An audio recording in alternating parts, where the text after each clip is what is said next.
Liverpool arrive at Selhurst Park looking to cap what's been a very good week so far. On Thursday, they booked their place in next month's Carabao Cup final at Wembley.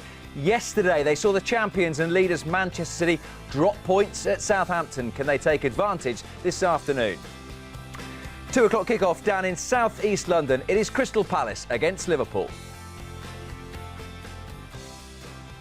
Yeah, very good afternoon to you. Welcome along to the Matchday Live preview in association with Standard Chartered. Liverpool at the Palace this afternoon. 2 kings with me in the studio. Jason McAteer, Gary Gillespie. Afternoon. How are you? I was with a king yesterday, king of the castle. Who's that? Danny Miller, big Liverpool fan. Yeah. Just dropped that name there. Yeah, I was doing something with him yesterday. So, yeah, just king. I just thought we'd... Beautiful. Yeah. So seamless, Jason. And everyone in good spirits after the week so far, as I mentioned. Firstly, Thursday night and back at Wembley. Yeah, it was satisfying Thursday after being written off by everybody, media, everyone in the industry thought it was going to be a foregone conclusion. Arsenal were just going to steamroller over us down at the Emirates. I never got that. I know, we spoke about it, didn't we? That. And I just thought, you just don't write Liverpool off. And especially when they're head and shoulders above Arsenal. Yeah. I mean, you saw the performance, you saw the two teams. Even like the home leg at Anfield, Liverpool dominated. Arsenal were just like backs to the wall. They had 10 men behind the ball, didn't really create anything. To be honest with you, I was more than confident going down to the Emirates and getting a result. I thought there is a gulf between Liverpool and Arsenal at this moment in time, and I think it showed in the second leg. And that was the point, actually, Jason, that we made pitchside after the game in the first leg, that in a weird way, that red card in the first leg sort of clarified Arsenal's thinking, is that, OK, all we need to do is come here and defend and give ourselves something to go at the Emirates.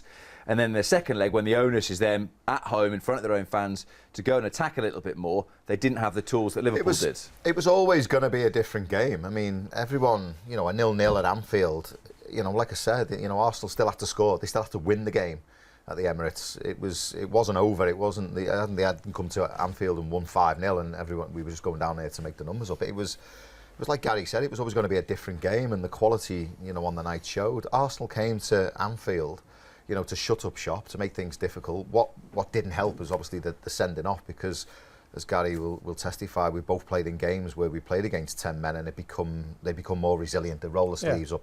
It's 0-0. They've got something to hang on for. Everyone's defending, putting their heads on the line, last-minute blocks, and that's basically what it was. The game at the Emirates was always going to be a much more open affair. They were going to play a higher line. They were going to try and press Liverpool, which they did. But Liverpool, like Gary said, even without Salah and Mane, I've got so much quality, and space is Liverpool's friend. It's a big enemy to other teams, to opposition, and Liverpool exploited it. I asked for Jota to step up a little bit more.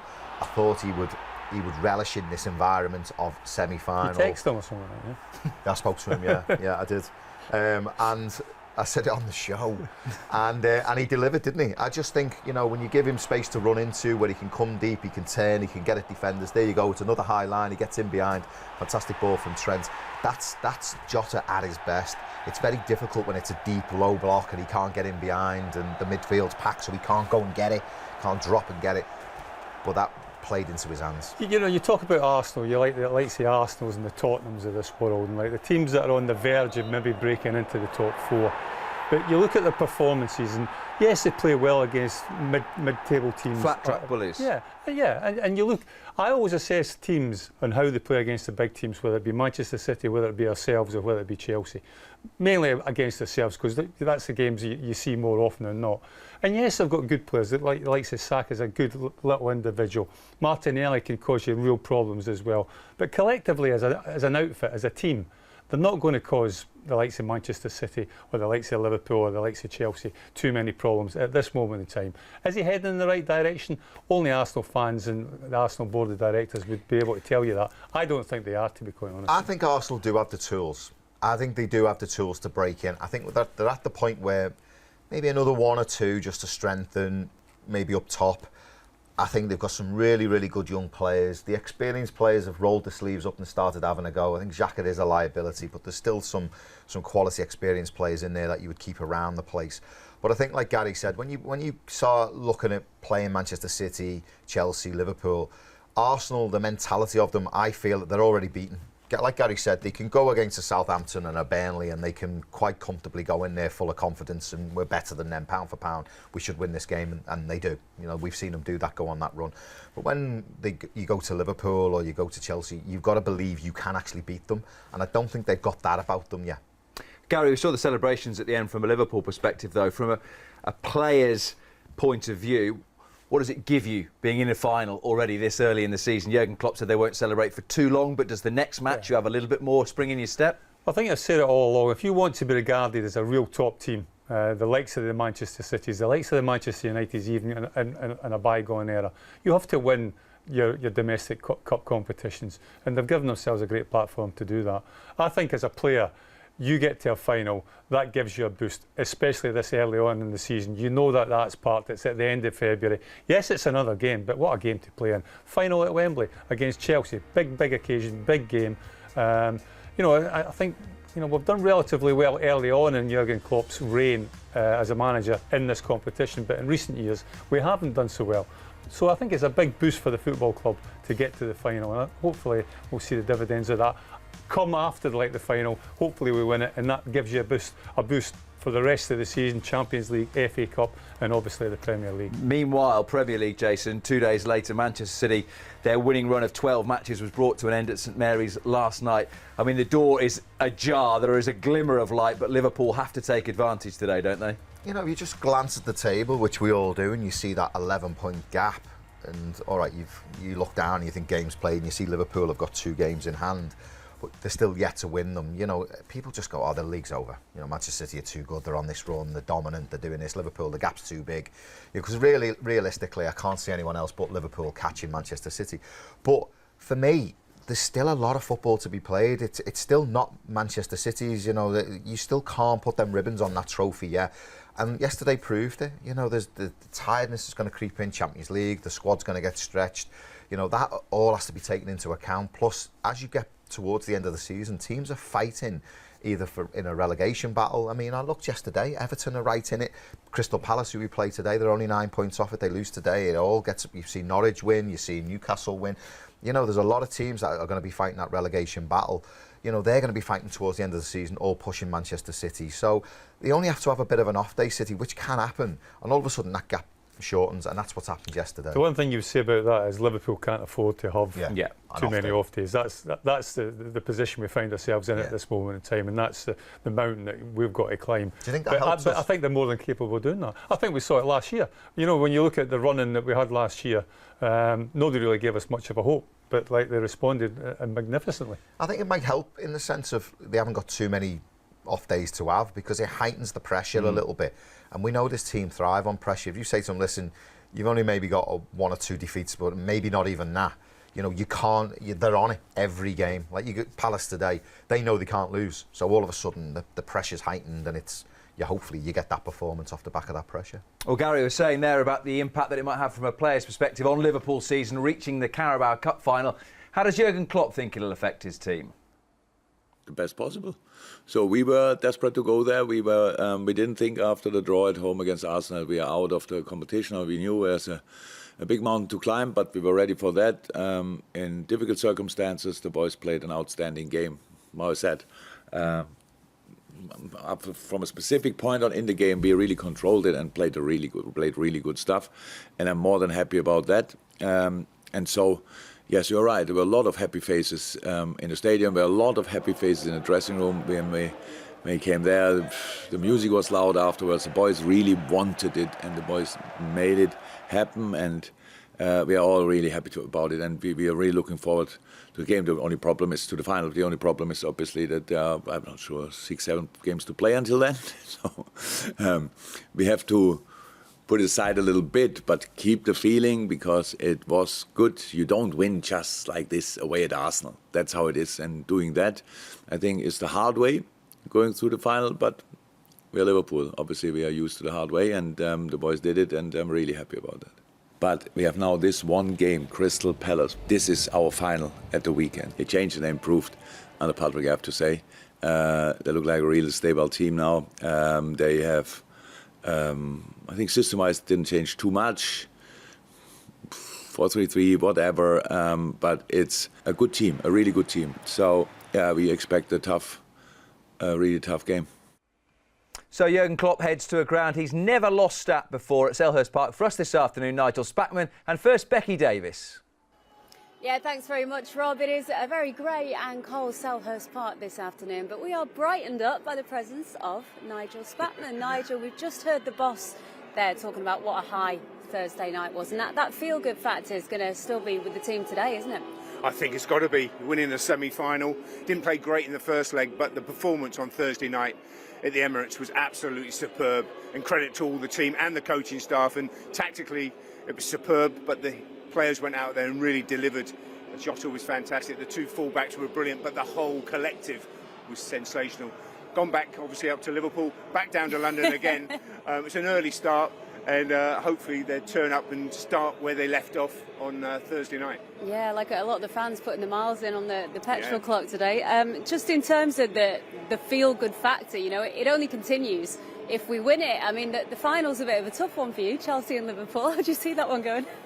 Well, obviously I hope we win, but I'm sure it'll be a superb final, and I think Chelsea are a very good cup team, as they showed last year, as they're showing this year as well. I think in one-off or two-legged games they're very good, but so are we, and we showed that against Arsenal last week, or I should say Thursday night. But this is back to the bread and butter, the Premier League. We need to put in a performance today as well, like we did obviously against Arsenal, against Crystal Palace, who are a tough team. I've seen them a couple of times here, and they're good at home. They score a lot of goals at home. They do concede, but I think if we can put in a performance on the back of a semi-final win, I think it'll really push us on for the rest of the season. And like Liverpool, they of course have been hit by AFCON absentees as well. Obviously Wilfried Zaha's their talisman, he's the big miss, but it looks like maybe Jordan Ayew could be back today because Ghana have been eliminated.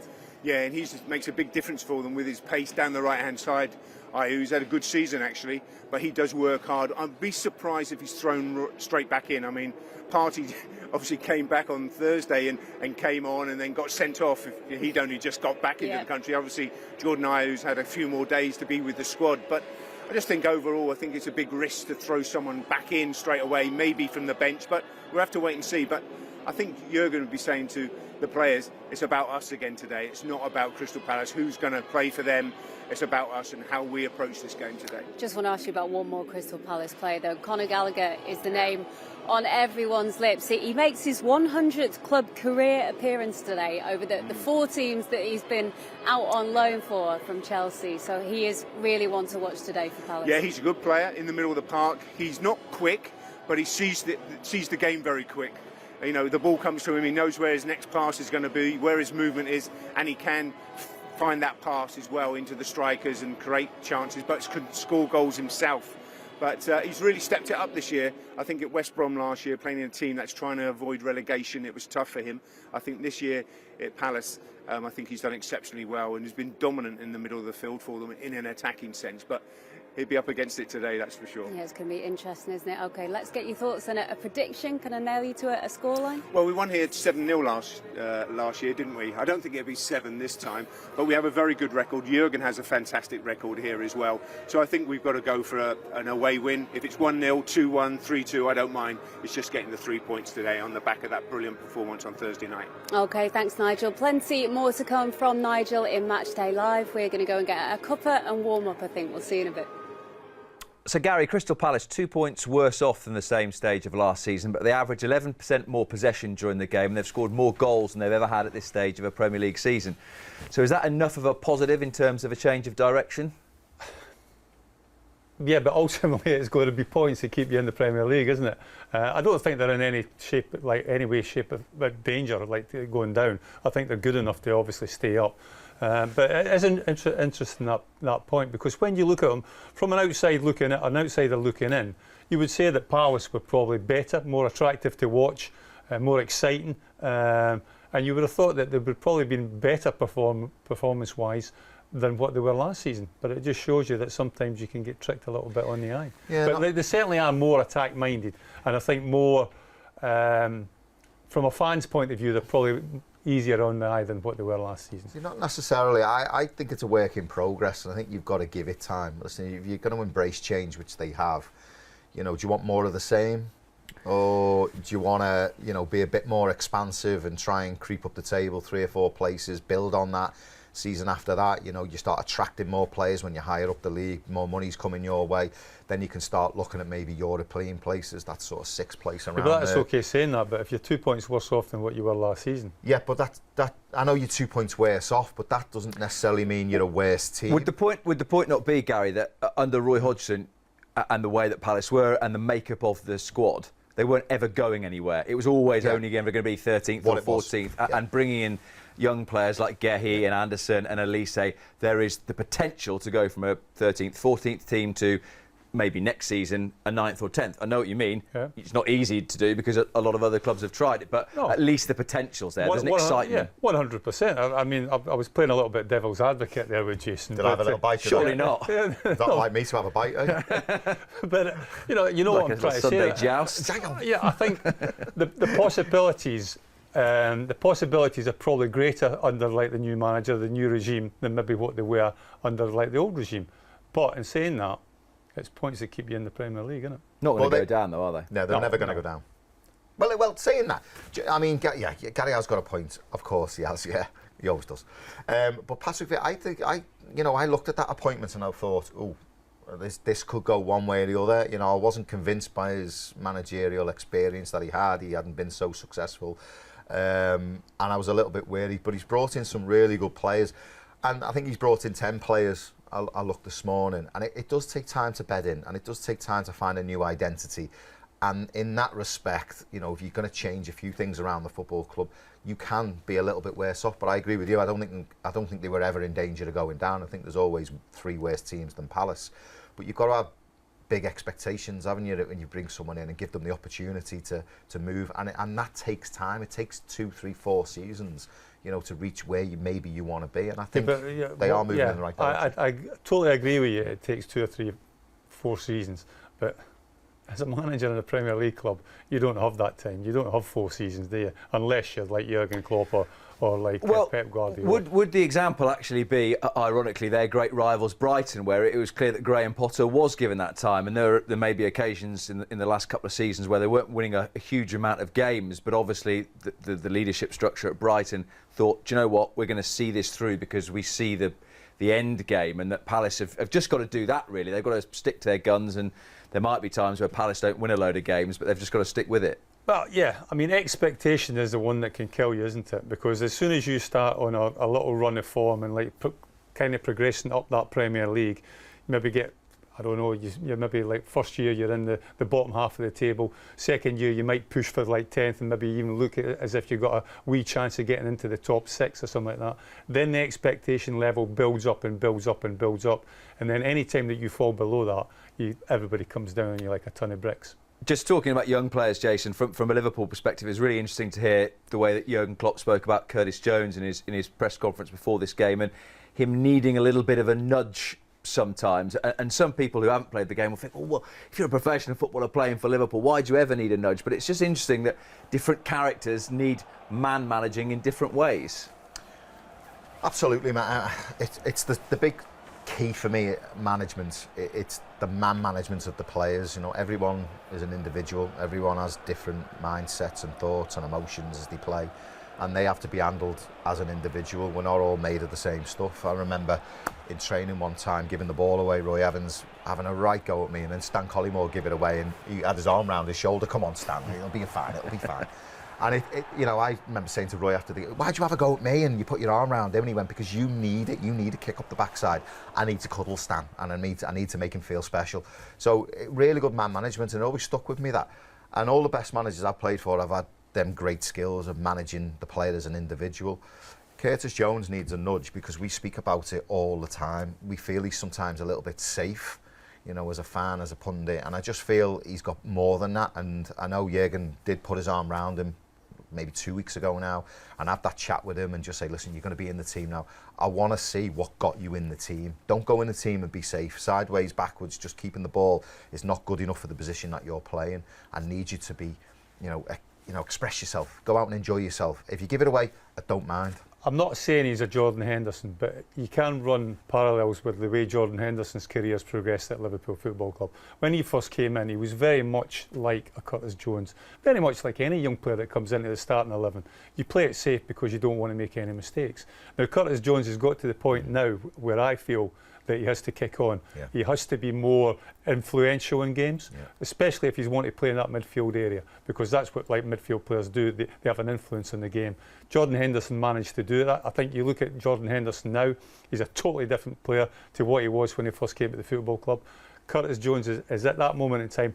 And by the way, he's a very young man. We forget that. He's a very, very young player at this moment in time. But he has the potential to go on and be better than what he is at this moment in time. We spoke the other night, we made comparisons between Curtis Jones and Harvey Elliott. For me, Harvey Elliott got in the team, and he wasn't in the team to play now and again. Harvey Elliott got in the team and was saying to himself, I'm staying in this team. I'm going to do things that, where the manager will look at me and think, he can handle himself in this situation. He can handle the crowd. He can handle playing against Chelsea. You know, he expresses himself. He's not worried about giving it away. He does everything I ask of him. You know, he's then on the team sheet for the next game.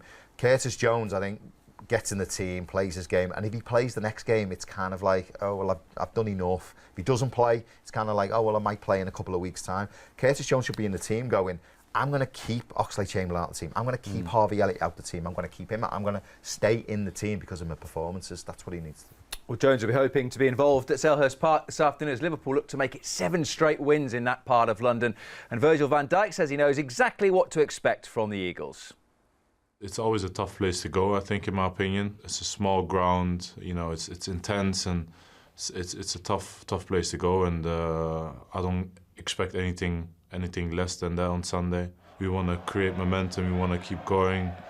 It's going to be a tough task, but we all should be looking forward to it as well, because, you know, it's another step, hopefully close to what we want to achieve. If you look obviously above us, Manchester City has been incredible. They're a fantastic team and they've been doing so well. So it's going to be a tough task for us to you know, catch them. But the only thing we can do is focus on the game ahead of us. There's no point in this phase of the season to look too much at others. We have full focus on ourselves, and that's what we will do. If anyone wouldn't believe, then you should better stay home, in my opinion. There are so many points still to collect, there's so many games to play, there's so many cups that we're all involved in. So, you know, anything can happen. And yeah, we just give it a very good go with everything that we have. And also, you know, there will be moments and games where we have a lot of difficulties, what is absolutely normal, and then we need also our support. And I'm not worried about that either.